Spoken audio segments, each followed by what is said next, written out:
амар жаргаланд дуудах зориглолт дэвшилтэн бурхны шашны сургаалыг алгасалгүй шамдан дагаж торил тутамдаан хичээн ард олон таанараасаа зоогийн хувилгаан алдар хүртлээ.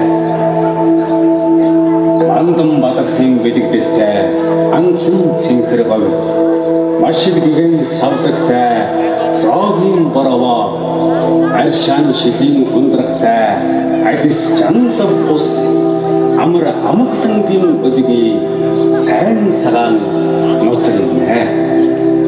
Суугуул уугуул түмнийг минь андаан ээх болтугай. Сундаг бурхны өрөөл үргэлж тэтгэх болтугай. Эсэн энхийн дуу андаан түгэх болтугай. Энх жаргалангийн наран өгтөлгүй мандах болтугай. Сүсэгтэн олон та бүхний сансан хэрэг сэтгэжтэн бүтгэж байхыг бэлэгшээж их мандал өргөнө.